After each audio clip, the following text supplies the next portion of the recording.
Sir, এটা হচ্ছে token মানি, বাকি অ্যামাউন্টটা আপনার অ্যাকাউন্টে চলে যাবে। এবার নিশ্চয়ই সই করতে আপনার আপত্তি থাকার কথা না? আমাকে কিনতে চাইছো? ঘুষ দেওয়ার অপরাধে আমি ইচ্ছে করলে মালিকের কাছে তোমার নামে কমপ্লেন করতে পারতাম, কিন্তু তা আমি করলাম না। যাও, ফাইল ঠিক করে নিয়ে এসো। শুধুমাত্র 20 বছর আগের পুরনো মালগুলোই নিলামে উঠবে, নয়তো আমি তোমাকে পুলিশে দিয়ে জেলের ভাত খাওয়াবো। যাও, গেট আউট। যাও। আসসালামু আলাইকুম স্যার। তুমি আমাকে জেলের ভাত খাওয়াতে চাইছো, আর আমি তোমার দুনিয়ার ভাত খাওয়া বন্ধ করে দেব।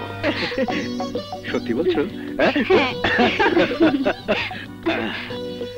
বাহ, আজ তোমাকে চেনাই যাচ্ছে না, মনেই হচ্ছে না যে তোমার সাথে আমার 5 বছর আগে বিয়ে হয়েছে। তোমাকে একেবারে নতুন বউর মতো লাগছে।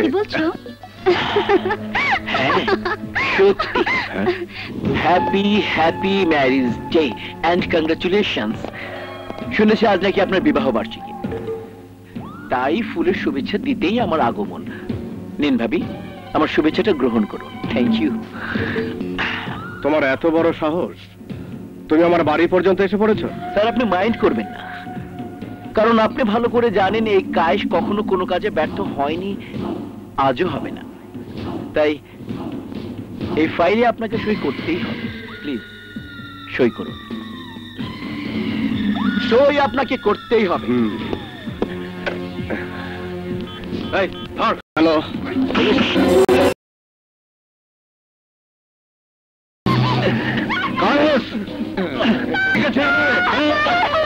সই আপনাকে করতেই হবে। আমার জীবন চলে গেলেও তুই অন্যায় ভাবে আমাকে দিয়ে এই ফাইলে সই করাতে পারবি না।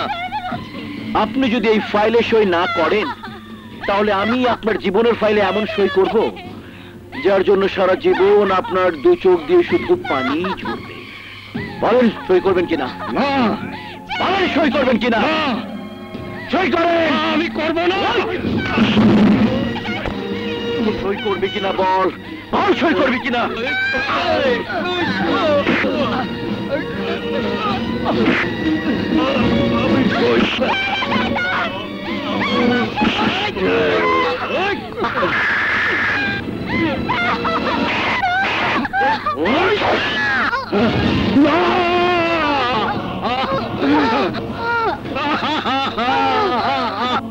তখন থেকে আমি খুঁজে বেড়াচ্ছি সেই কায়েস সওদাগরকে। যদি খুঁজে পাই যে ছুরি দিয়ে আমার স্ত্রী সন্তানকে হত্যা করেছে, সেই ছুরি তার বুকে বসিয়ে দেব আমি। কেড়ে নেব এই কায়েস সওদাগরের জীবন। আলী বাবা, তোমার আদর স্নেহ ভালোবাসা পেয়ে আমি বড় হয়েছি। আজ থেকে তুমি একা নাও আলী বাবা, আজ থেকে আমিও ওই কায়েস চৌধুরীকে খুঁজে বেড়াবো। ওকে খুঁজে পেলে ওর বুক থেকে কলিজা বের করে তোমার কাছে নিয়ে আসবো। না না মারুফ, তুই কিছুই করবি না। আমি নিজের হাতে ওকে শাস্তি দেব, আমার নিজের হাতে।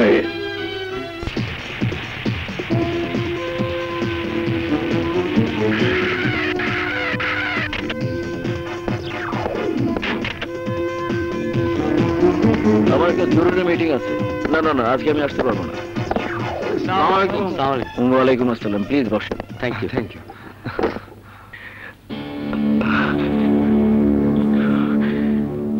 আমাদের বস মরহুম হায়াত সাহেব আমাকে কোম্পানিতে চাকরি দিয়েছিলেন সামান্য একজন কিরানি হিসেবে। ওনার সহযোগিতায় আমি এই কোম্পানির জেনারেল ম্যানেজার হতে পেরেছি। তাই হায়াত সাহেবের প্রতি আমার কৃতজ্ঞতা শেষ নেই। আমি তার কাছে চিরকৃতজ্ঞ।